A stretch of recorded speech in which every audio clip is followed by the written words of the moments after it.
Replicator came out in January. How has it done so far in the this year? So the Makerbot replicator came out at CES in January, and it exploded. It really exceeded our expectations. We expected it to sell twice as much as our previous model, the Thing-O-Matic, and instead it quadrupled it. So we immediately had the challenge of massive demand, and which people like to say it's a good problem to have, but it's still a problem. And we were able to scale up our manufacturing so that now when you order it, it says on the site that it's a 7-day lead time, but usually if you order by 3, we're getting it out same day right now. So I'm really proud that we were able to scale up, meet demand, and get machines out there to people who are creative and change the world. So what's changed about the users? Who's using that that's different? How is it sort of being received now? So our old machines you had to assemble and put them together from scratch, and it took a long time. With the Makerbot replicator, it comes assembled, and it's just 15 minutes until you're leveling your build platform and getting going.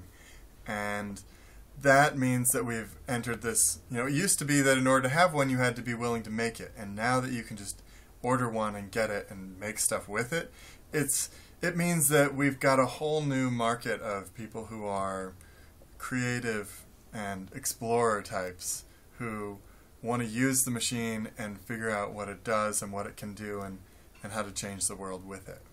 But we were talking about the idea that you could also, somebody could actually turn this into a business, that they could actually build something. How do you want to talk about that? That sounds like it's something that you want to kind of emphasize now. So the thing that I'm looking forward to talking about later this year and next year, over the next few years really, is how can people use a Makerbot to have a business, to make money? What would you do with a machine that can make anything, and how would you use that to have your own business? It's a question that I'm looking to explore. I know that there are people who do make things and that they sell them and that works for them, but I think we're just at the beginning of this. I think we're just we're at the Apple II stage, and we're still exploring what an individual can do with a Makerbot and how the impact they can have on the world and their community, and how I'm curious how entrepreneurs will use Makerbots to build businesses and make money and support their families.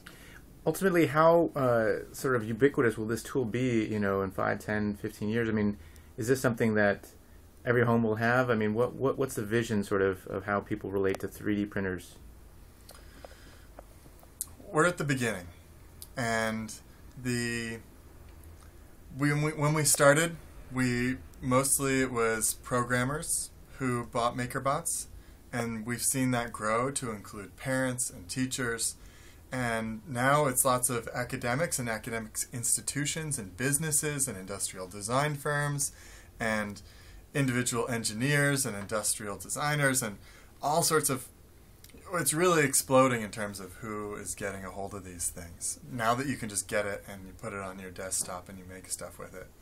We've shifted from being a hobbyist machine to being something that professional engineers put on their desk and they make all their prototypes with. So it's a pretty exciting time. So the Thingiverse, sort of the open source library of stuff, the designs, talk about how that's grown, and is there a moment when you start to sell or allow people to sell their designs in there? So Thingiverse, we created Thingiverse because we knew that there had to be a place where people could share things, just like we share music and movies and books.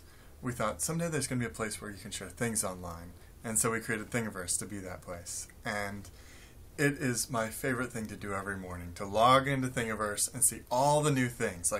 It's between 60 and 100 things a day now that are being uploaded and shared, and that's 60 to 100 new things that you can make with your Makerbot every day.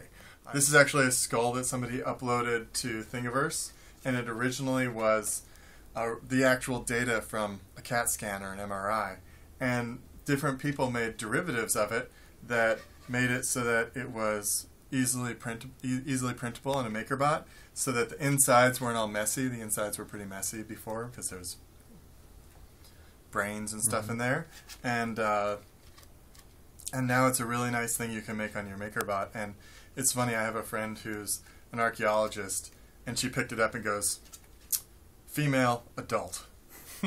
So, you know, we're getting to the point where it's not just for hobbyists anymore, where we're seeing academics use it, we're seeing engineers use it, industrial designers. We're getting to the point where people are using it to get things made that would be impossible or really expensive to make in any other way. And we're just at the beginning.